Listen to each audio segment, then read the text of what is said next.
Ayes have it. The amendment is adopted. The senator from the Cape and Islands, Mr. Cyr, offers an amendment which the clerk will read. Amendment number 574 by Mr. Cyr, harm reduction through syringe access. Senator from Cape and Islands, Mr. Cyr. Thank you, Mr. President. Through you to the members, I rise in support of Amendment 574, which, to the Minority Leader's delight, has gone through the redraftatron and is now before us at this moment. This encompasses a number of critical harm reduction priorities. I first want to thank my dear colleague from Arlington and her Cracker Jack staff who worked with mine, as well as our Chair of Ways and Means and his staff and his attorneys, and from the Senate President's office, her staff as well, for working on this amendment and crafting it from a policy perspective. Mr. President, I want to thank you for your leadership and support. I also want to thank my colleague from Quincy, my colleague from Winthrop, for their support on these issues. The amendment is inclusive of content from other amendments that I have filed, including Amendment 575, nasal naloxone coverage, Amendment 622, fentanyl harm reduction, and also part of this effort is Amendment 614, filed by my colleague from Longmeadow, that will be taken up separately. So harm reduction is an evidence-based approach that focuses on reducing the negative consequences of behaviors and supporting individuals in embracing any positive change in their lives and their health. In the case of drug use and addictions, harm reduction can include a range of services such as syringe exchange, overdose education, nasal naloxone distribution. Harm reduction itself should not be seen as a way to end the opioid use, but rather as a survival plan that helps keep people alive and safe until they decide to move into a clinical treatment phase and then hopefully into full recovery. For close to 2 decades, the opioid epidemic has consumed communities across the country, and in the past 15 years, including many on Cape Cod, Martha's Vineyard, and Nantucket, opioid-related overdose deaths have increased almost 6-fold since 1999, killing an average of 130 people daily across the nation. The former director of the CDC said the decrease that we've seen in life expectancy in the U.S. is placed, quote, clearly at the feet of the opioid epidemic.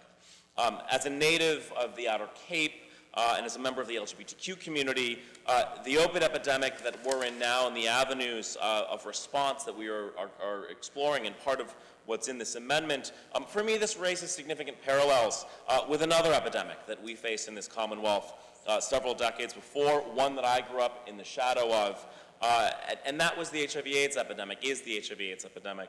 Close to 40 years ago, Provincetown became a safe haven for men diagnosed with AIDS. I think for all of you who know, Provincetown's the last town on Cape Cod. Men who were diagnosed with AIDS came to our shores to die because they heard a small New England town would give them comfort and support as they fought to live. Throughout the 1980s, the HIV/AIDS epidemic killed hundreds of thousands of Americans, including tens of thousands of residents here in Massachusetts. In my hometown, killing over 1,000. My parents lost many of their best friends and closest friends to this epidemic. Efforts to find a cure were underfunded and heavily stigmatized. For years, the federal government refused to take significant action as the epidemic took its toll. Massachusetts led the way, as we often do, in pioneering policies and interventions that were all about doing everything we could to save lives, even if they were out of the box. And in 1990, due to mounting federal pressure, Congress passed the Ryan White Comprehensive AIDS Research Emergency Act as landmark legislation to provide a comprehensive support system for people living with AIDS and HIV that's still utilized today. Here in Massachusetts, as a result of state action and leadership and federal help and research, HIV-related deaths declined significantly, and HIV became a chronic illness. And at present, these state and federal programs and interventions that I mentioned continue to provide treatment and support for those who need it, regardless of their ability to pay. And the success of this intervention model, where a decade or two ago, interventions that were considered out of the box and considered politically difficult, provide a real model to highlight what happens when government takes action during a public health crisis and when we're serious about interventions that save lives. And it's because of harm reduction that we save lives. We stemmed HIV infections here in Massachusetts. We're on track to eliminate HIV infections in Massachusetts as well. But let's be clear, we waited far too long to intervene in the HIV/AIDS epidemic, and in tackling today's epidemic, the opioid epidemic, we have to continue the accelerated process that we have been working on in earnest for several years. And I find it stunning how many of the evidence-based interventions that may have been considered taboo just a few years ago are starting to gain consensus and a foothold across the political spectrum as the right thing to do to save lives. And when I reflect on this accelerated change and what we've done about it in this august body, I especially think of my colleague from Arlington and the colleagues I mentioned earlier as well, who have led on drafting passage and implementation of significant policy change in the area of substance use, prevention, and harm reduction. And especially critical to that has been expansion of medically assisted treatment, which we have done in the emergency departments and in our jails and our prisons. And I'd like to thank my colleague from Arlington, who was a vital member and a vocal leader and yes, cajoler in the Harm Reduction Commission that was established under the CARE Act, and which released its recommendations just a few months ago. And so what this redrafted amendment essentially does, Mr. President, is implement several of the Commission's recommendations. Not all of them, but major steps in areas that we felt we could take action today. These include harm reduction programs through syringe access. They're identified as a priority by the Commission and are designed to mitigate the transmission of blood-borne diseases such as HIV/AIDS, such as Hep C. If you're looking at the new HIV infections that we're seeing in the Commonwealth, they're related to the opioid epidemic. And so we address that by an additional $1.5 million appropriation in this amendment for clean syringe access. We're putting $150,000 towards expansion of access of fentanyl test strips to service and medical providers across the Commonwealth, and directing the Department of Public Health to develop a pilot program to distribute those so that folks who are using narcotics can determine the potency of those narcotics. Terrifying data was released by the Department of Public Health just last week or the week before. Fentanyl was present in the toxicology screens of 98% of those who died of an opioid-related overdose. 98%. Fentanyl is increasingly prevalent in cocaine, in amphetamines, in other substances as well. We dedicate $300,000 to hospitals to stock their emergency departments with nasal Narcan rescue kits to be sent home with any patient who comes into the emergency department for post-overdose care and recovery. And we also ask the Department of Insurance to follow the recent actions of Mass Health in creating a billing code for nasal Narcan rescue distribution in emergency departments to be paid by insurers. This builds on action in the CARE Act last session to provide prescription Narcan rescue kits via pharmacies through insurer pharmacy benefit agreements, which have had significant progress and success. But with this next step, we're ensuring higher utilization by making sure that every post-overdose patient who leaves the emergency department has nasal naloxone. And lastly, we provide funding for the Department of Public Health to seek expansion of a highly successful program run at the Boston Medical Center called the Supportive Place for Observation and Treatment, and again, looking to expand that through one or multiple pilots. These are supportive spaces for observation and treatment that offer medical monitoring, Narcan rescue kit distribution, counseling, and crucially, a connection to primary care, behavioral health, and addiction treatment services. All of this is funded through a total appropriation of $5 million out of a portion of the proceeds of the opioid manufacturer and vaping taxes, which were established in the Senate Ways and Means budget. So we've done 2 omnibus opioid bills in the last 4 years. I expect we're going to take more action in this session. But what is clear is that the Senate, the House, the governor and his administration are all in agreement that we need to keep moving the momentum. We need to harness resources to curb this epidemic and save lives. And this amendment is just another step in saving lives, in stemming this epidemic. Thank you, Mr. President. I hope the redrafted amendment is adopted. Question comes on adoption of the amendment. All those in favor say aye. Opposed, no. The ayes have it. The senator from Hampshire, Franklin, and Worcester, Ms. Comerford. Well, you were very quick, Mr. President, so I will be quick. I just wanted to rise in strong support of my colleague from the Cape and Islands amendment. New numbers just came out. Perhaps you've read them. In every single one of my 24 cities and towns, there were opioid-related deaths. The city of Greenfield, hard hit by poverty, had triple the number of deaths between last year and this year regarding opioids. And so the harm reduction methodologies espoused in this amendment are powerful.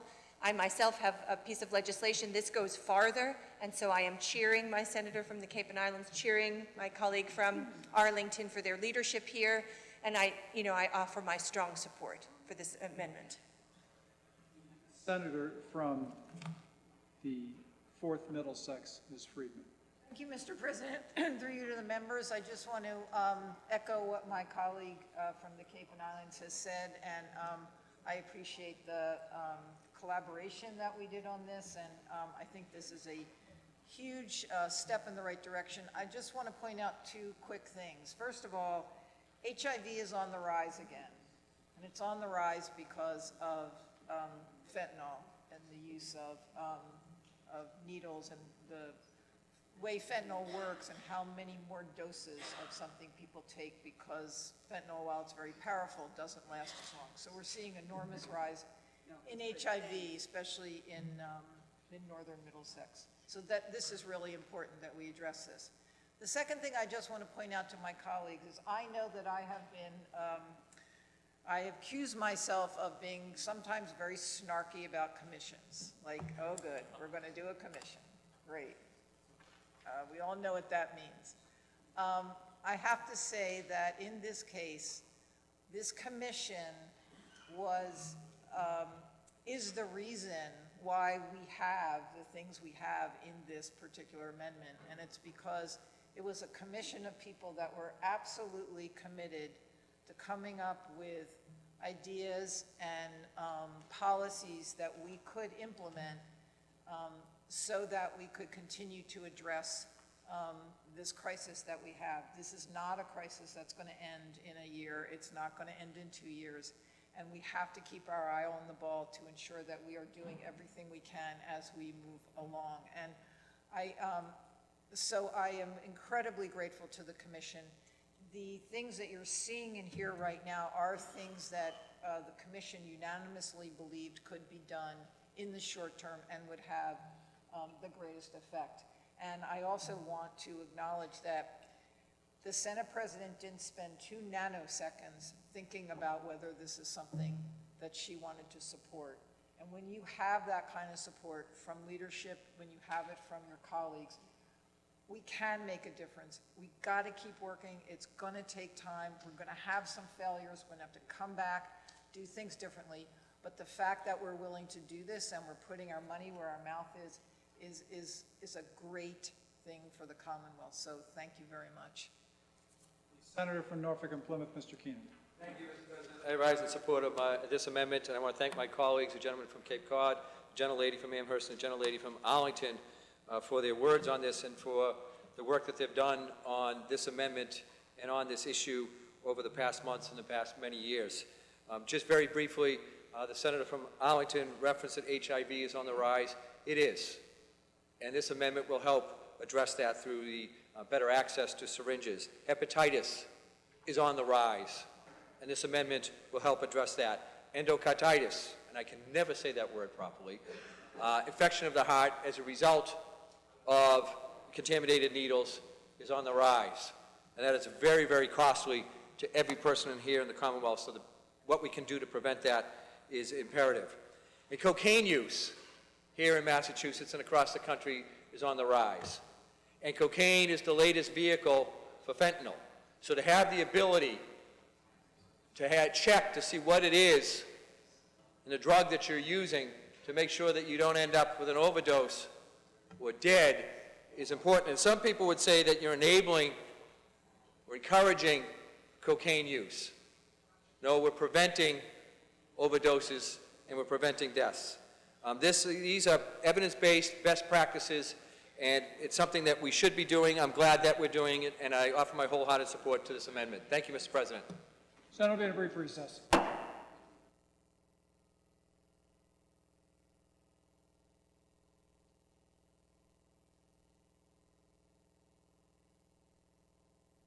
Senator from 4th Middlesex, Ms. Friedman.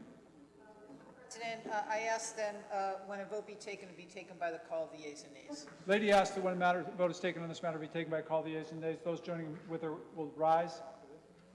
More than sufficient having been risen. When a vote is taken on this matter, it will be taken by the calls of the yeas and nays. The clerk will call the roll.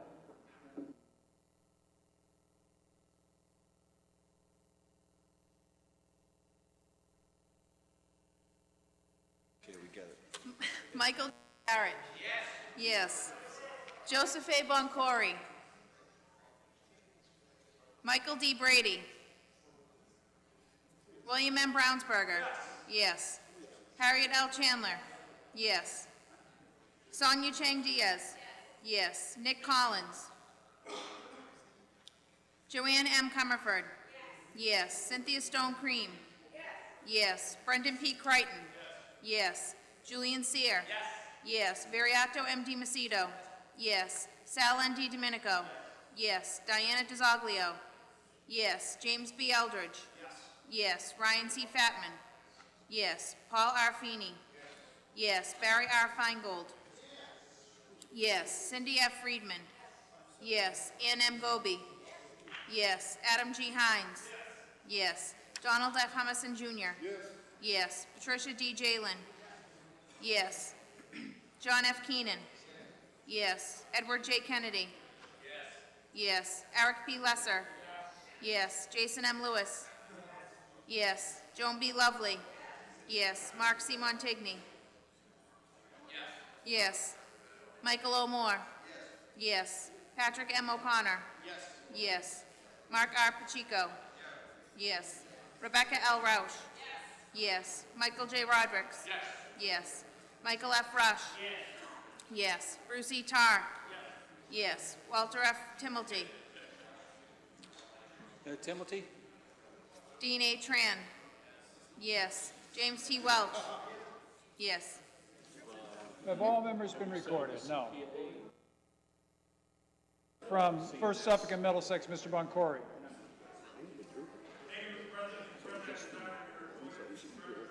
Joseph A. Boncory votes yes. The senator from 2nd Plymouth and Bristol, Mr. Brady. Thank you, Mr. President. I wish to be recorded in the affirmative. Michael D. Brady votes yes. 1st Suffolk, Mr. Collins. Senator from Norfolk, Nick Bristol. Collins votes yes. The senator from Norfolk, Bristol, and Plymouth, Mr. Timilty. Walter F. Timilty votes yes. Recorded.